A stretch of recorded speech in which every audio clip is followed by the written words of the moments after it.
कि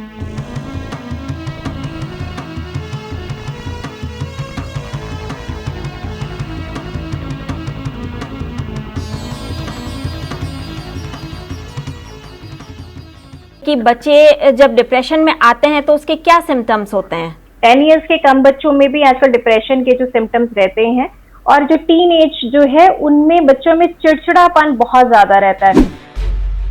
ऐसे में बच्चों को क्या करना चाहिए? बच्चों को तो नहीं पता है कि उन्हें क्या करना चाहिए। ऐसे में पेरेंट्स का बनता है कि फर्ज कि वो जरूर नोटिस करें कि बच्चे में चेंजेस किस कारण से आ रहे हैं। बच्चे के एबिलिटी और स्ट्रेंथ को सबसे पहले जानें कि उसका इंटरेस्ट क्या है। डिप्रेशन एक फेजेस के साथ आता है जो धीरे धीरे ग्रो करता है, और इसे ग्रो होने में भी टाइम लगता है। नमस्कार, D5 चैनल हिंदी देख रहे दर्शकों का मैं वंदना स्वागत करती हूं। आज एक बार फिर हम जुड़े हुए हैं स्पेशल एजुकेटर जसपाल कौर जी से। जसपाल जी, आपका बहुत बहुत स्वागत है हमारे इस प्रोग्राम में। धन्यवाद। आजकल जो दौर चल रहा है, इस दौर में बच्चे ज्यादातर डिप्रेशन का शिकार हो रहे हैं क्योंकि लॉकडाउन है, सब घर में हैं, तो ऐसे में बच्चे का डिप्रेशन में आना स्वाभाविक है। तो आप सबसे पहले हमें ये बताइए कि बच्चे जब डिप्रेशन में आते हैं तो उसके क्या सिम्टम्स होते हैं? कि सिम्टम्स जो रहते हैं बच्चों के, जैसे इनिशियल लेवल रहता है सिम्टम्स का, क्योंकि बच्चे को नहीं पता चलता है कि वो डिप्रेशन के दौरान जो चीजें कर रहा है, कि वो डिप्रेशन के एक मोमेंट जो है उसमें एंटर कर चुका है।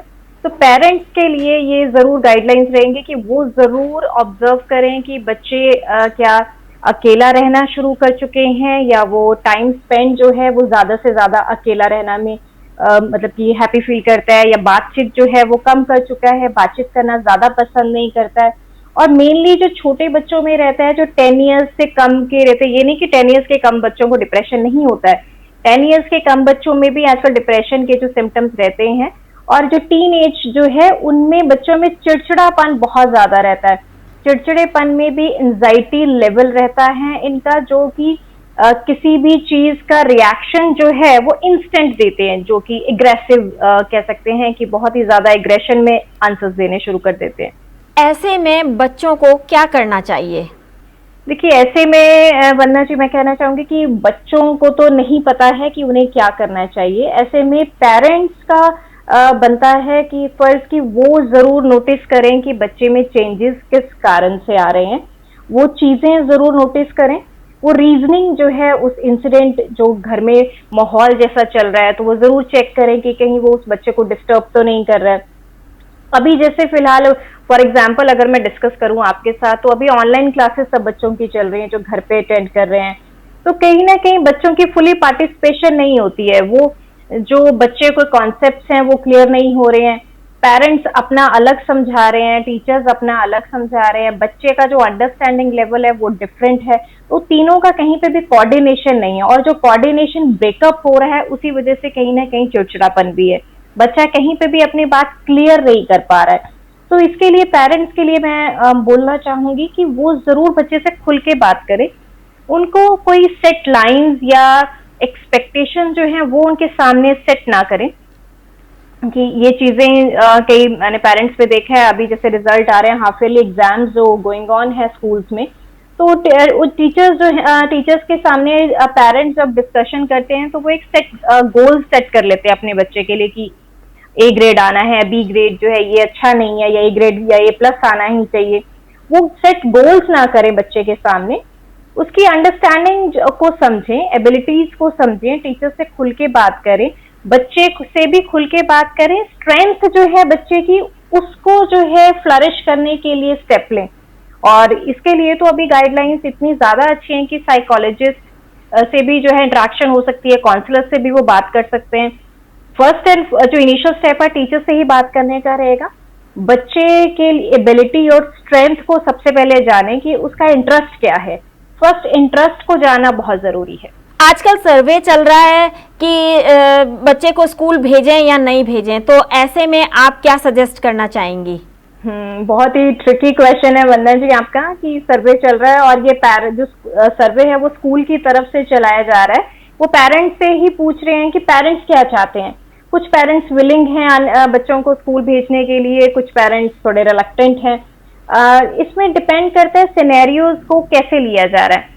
फुल्ली प्रिकॉशंस अगर स्कूल प्रोवाइड कर रहा है बच्चों को, तो नो डाउट बच्चों को भेजने में कोई दिक्कत नहीं है, पर बच्चों को प्रॉपर गाइडलाइंस क्लियर होनी चाहिए कि प्रिकॉशंस उन्हें किस हद तक लेनी है, तो और किस हद तक उनको सारे जो प्रिकॉशंस के फंडामेंटल्स हैं वो क्लियर होने चाहिए। Mask, sanitization, each and everything जो है, माइन्यूटली स्टेप जो है वो बच्चों को क्लियर करने चाहिए पेरेंट्स की तरफ से। स्कूल की तरफ से तो गाइडलाइंस मिलेंगे ही, पर नो डाउट ये सबका इंडिविजुअल डिसीजन है। ये मैं इम्पोज नहीं करना चाहूंगी कि भेजना ही चाहिए और या भेजना नहीं चाहिए। It's totally depend. स्कूल की तरफ से अगर प्रॉपर सैनिटाइजेशन, प्रॉपर माहौल जो है वो दिया जा रहा है जिसपे ट्रस्ट कर सकते हैं पेरेंट्स अपने बच्चों को भेजकर, so no doubt they can send their children. But अगर उनको कहीं पे भी लगता है कि नहीं, स्कूल की तरफ से चाहे सैनिटाइजेशन प्रॉपर है पर शायद उनका बच्चा वो गाइडलाइंस को प्रॉपर फॉलो नहीं कर पाएगा, या लीनियंट है, या फिर वो ध्यान नहीं रख पाएगा या भूल जाएगा, तो मेरे ख्याल से फिर वो स्टेप बैक करना ही बेहतर रहेगा। जब बच्चे डिप्रेशन में आ जाते हैं तो ऐसे में आप उन्हें क्या करने के लिए सजेस्ट करेंगी, या माँ बाप को क्या सजेस्ट करेंगी कि क्या करना चाहिए?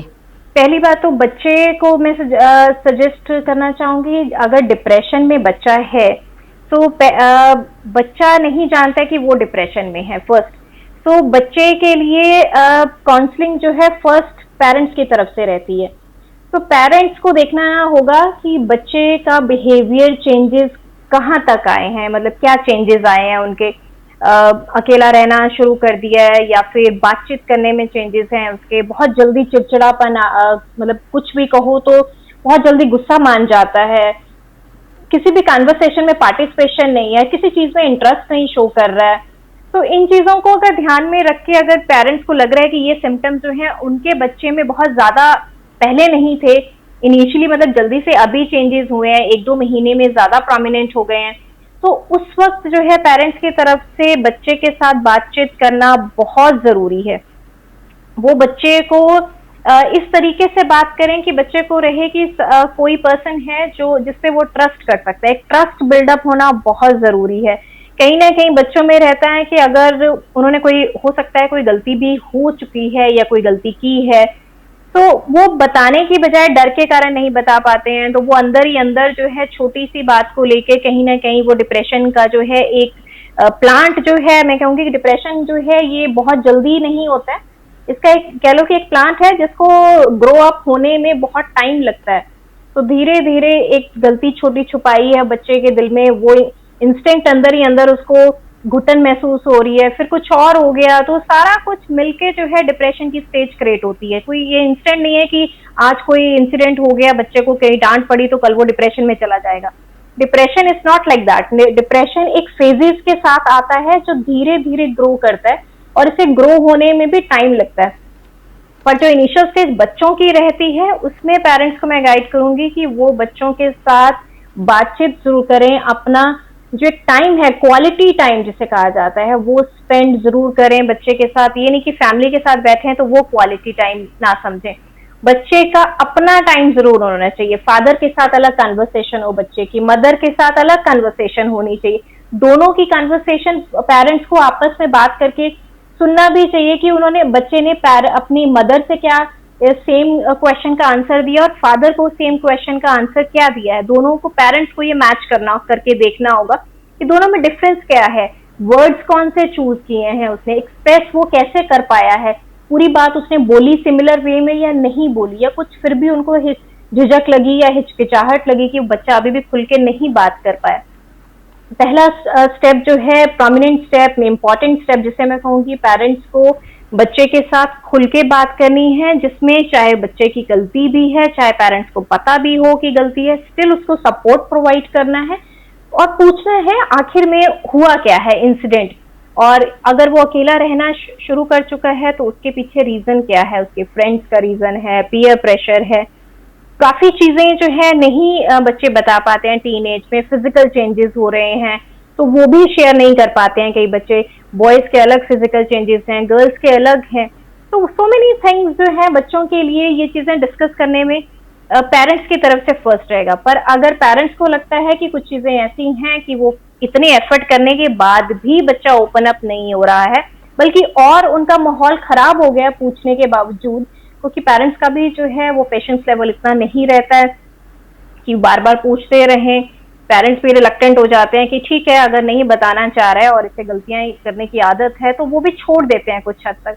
तो वहां पे मैं कहना चाहूंगी, अगर पेरेंट्स को लग रहा है कि मैंने काफी एफर्ट करे हैं पर स्टिल मुझे लग रहा है कहीं ना कहीं कुछ बच्चे में प्रॉब्लम है, हमारे बच्चा जो है अकेला रह रहा है, चिड़चिड़ापन हो आ चुका है, इसमें ठीक से बात नहीं करता है, इसके स्कोर जो है ग्रेड जो है स्कूल में वो कम हो गए हैं, तो साइकोलॉजिस्ट की गाइडलाइंस लेना मैं इसमें गाइड करना चाहूंगी। काउंसलर से जरूर मिले और बातचीत जरूर करें, काउंसलर से जरूर शेयर करें।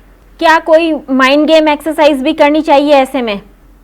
Mind game exercise of course कर सकते हैं बच्चे, ये एज के लेवल के अकॉर्डिंग मैं गाइड करना चाहूंगी। टीन एज में अगर 10 ईयर से कम बच्चे हैं तो क्रॉस मूवमेंट्स, बॉडी की क्रॉस मूवमेंट्स रहती हैं, तो ये पेरेंट्स जो है ऑनलाइन चेक कर सकते हैं बॉडी मूवमेंट्स, जो क्रॉस मूवमेंट्स कौन सी रहती हैं। वो ब्रेन के लिए, ब्रेन के हेमिस्फेयर्स की डेवलपमेंट के लिए बहुत अच्छी एक्सरसाइज है, जो कि बैलेंस मेंटेन करने के लिए पर्सनालिटी में भी और इवन ब्रेन के डेवलपमेंट में भी बैलेंस इम्प्लीमेंट होता है उससे। तो ये ऑनलाइन चेक कर सकते हैं एक्सरसाइजेस उसके लिए। और टीन एज अगर मैं मतलब 15 इयर्स के बाद के बच्चों की बात करूं, जुवेनाइल्स की अगर मैं बात करूं 14 इयर्स के बाद की, उसमें उनकी क्रिएटिविटी से, इंटरेस्ट से रिलेटेड ज्यादा गेम्स जो है वो देखी जा सकती हैं। बच्चा अगर क्रिएटिव है, डाइवर्जेंट थिंकिंग डेवलप करने के लिए उनके इंटरेस्ट के अकॉर्डिंग आर्ट एंड क्राफ्ट की अलग रहती हैं, म्यूजिक की अलग रहती हैं, मतलब सो मेनी थिंग्स उनको पर चेक करना होगा इसके लिए कि बच्चे का प्रोमिनेंट इंटरेस्ट किसमें है। इंटरेस्ट जिसमें है उसी के रिलेटेड अगर वो एक्टिविटीज कंडक्ट करना चाहेंगे या कोचिंग कहीं ज्वाइन कराना चाहते हैं, चाहे कोचिंग ऑनलाइन मिल रही है या किसी के घर जाके या कोई घर पर ट्यूटर आके उनको सिखा सकता है, तो उसमें ये चीजें करवा सकते हैं। और पर इन चीजों में एक चीज का ध्यान रखने चाहिए पेरेंट्स, इनमें भी जो है एकेडमिक स्कोर्स की एक्सपेक्टेशन रखने लग जाते हैं कि इसमें भी कुछ जो है उसका एकेडमिक जो है स्कोर्स हाई हो जाएंगे, ऐसा नहीं रखना चाहिए। पेरेंट्स को ये ध्यान रखना चाहिए कि ये जो माइंड से रिलेटेड गेम्स जो हैं ये इनके थॉट प्रोसेस के लिए है, रिटेनिंग पावर को इंक्रीज करने के लिए, जो नो डाउट एकेडमिक में इफेक्टिव रहेंगी, पर उसको एम्फसाइज इफेक्टिव कराने के लिए एकेडमिक से ज्वाइन ना करें, उसको रिलेट ना करें कि किसी सब्जेक्ट से रिलेटेड ही पर्टिकुलर गेम्स रहेंगी, किसी सब्जेक्ट से रिलेट ना करें, it's totally related with that, other mental ability से अलग रहती हैं। बट इसमें भी मैं गाइड करना चाहूंगी पेरेंट्स को कि बच्चे की एज, बच्चे का इंटरेस्ट, उसके लेवल पे ही चूज करें गेम्स को, अदरवाइज इसका उल्टा इफेक्ट भी पड़ सकता है, बच्चे का इंटरेस्ट लूज हो जाएगा। तो रिटेनिंग पावर जो गेन करने में उसको जो जल्दी कर सकता है उसमें देरी हो सकती है। जसपाल जी, आप हमसे जुड़ी, आपका बहुत बहुत धन्यवाद। शुक्रिया। अगले एपिसोड में आपसे फिर मुलाकात होगी, तब तक के लिए नमस्कार।